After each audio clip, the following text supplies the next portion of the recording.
Les chiffres records, le directeur financier, il a dit tantôt, et derrière moi, vous avez une projection des indicateurs de l'exercice de 2024. Donc ces indicateurs tournent autour du chiffre d'affaires réalisé et comparativement aux années N-1.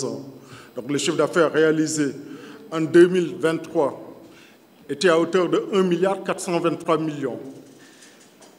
Et vous verrez qu'en 2024, on a une progression de 17% du chiffre d'affaires.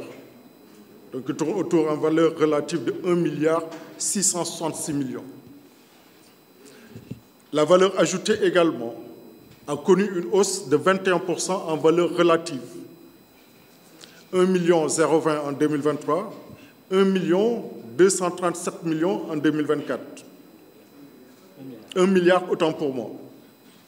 Donc l'excédent brut d'exploitation, qui n'est rien d'autre que les ressources tirées de l'exploitation,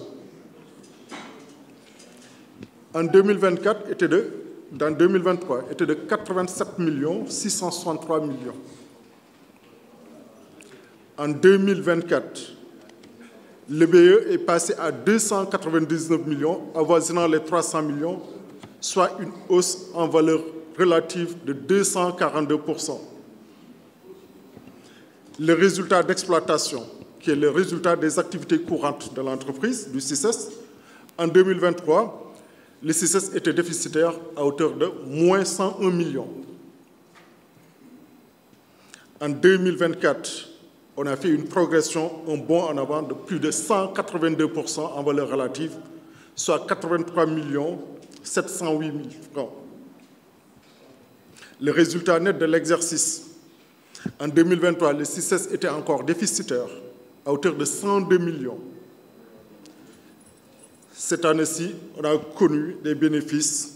Le CICES a sorti la tête de l'eau, avec 60 millions de bénéfices, soit 159%. Voilà en gros les indicateurs de l'exercice 2024. Donc pour dire quoi, tous les indicateurs aujourd'hui sont au vert, pour ne pas dire que le CICES se porte bien. Et c'est parce que le CICES se porte bien que le CICES veut investir dans la modernisation du site, mais également construire un site tout neuf, ce qu'on appelle la Cité des affaires du CICES. Alors, la Cité des affaires du CICES, c'est quoi?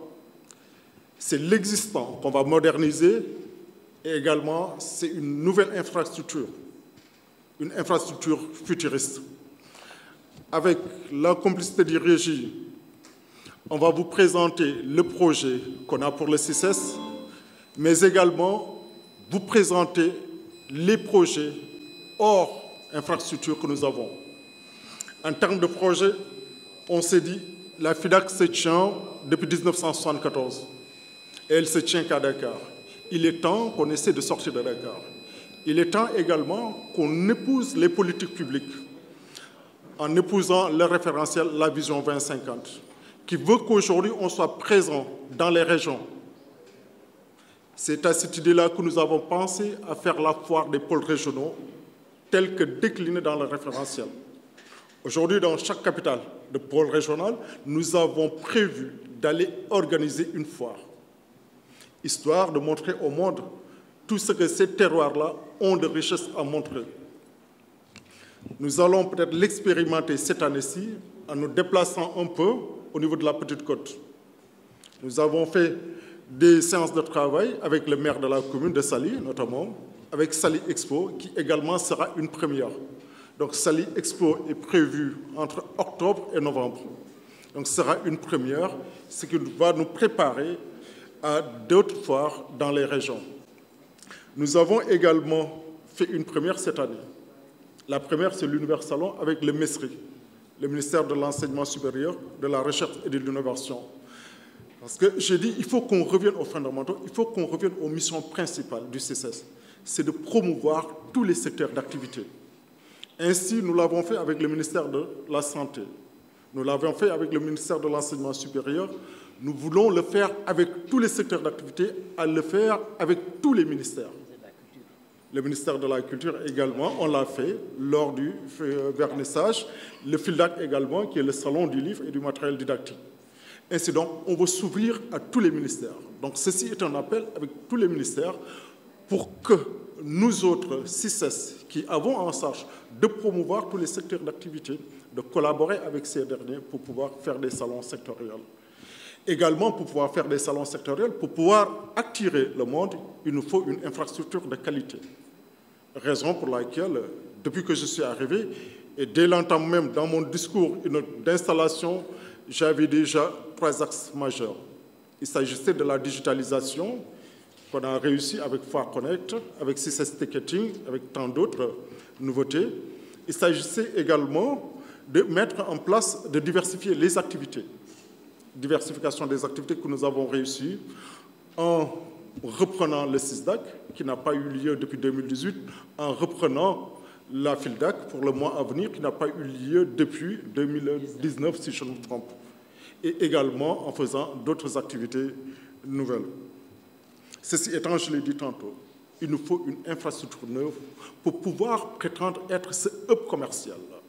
Il nous faut impérativement une infrastructure neuve. Et nous avons un potentiel extraordinaire. Nous sommes au cœur de Dakar, avec 20 hectares au cœur de Dakar. Imaginez tout ce que nous pouvons faire. Ce rêve-là, nous l'avons nourri, nous l'avons partagé avec nos collaborateurs. Ce rêve-là, c'est ce rêve-là que nous voulons partager avec vous. Après avoir partagé avec le conseil d'administration, que nous saluons au passage, après avoir partagé avec la tutelle, que nous saluons au passage pour son soutien permanent, nous voulions partager avec les médias, nous voulons le partager avec tous les Sénégalais. Avec la complicité du régie, si l'élément est disponible, nous avons passé en revue la cité des affaires du CICES. Naturellement, quand on a ce projet d'envergure, il faut se demander combien ça coûte. Ouais, effectivement, il coûte excessivement cher.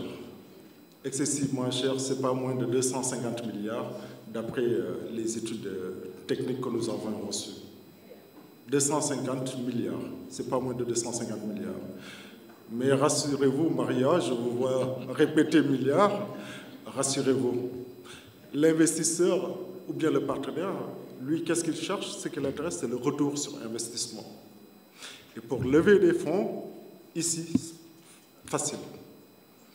Au moment où je vous parle, on a déjà une manifestation d'intérêt. Ça veut dire des promoteurs qui sont prêts à accompagner le projet.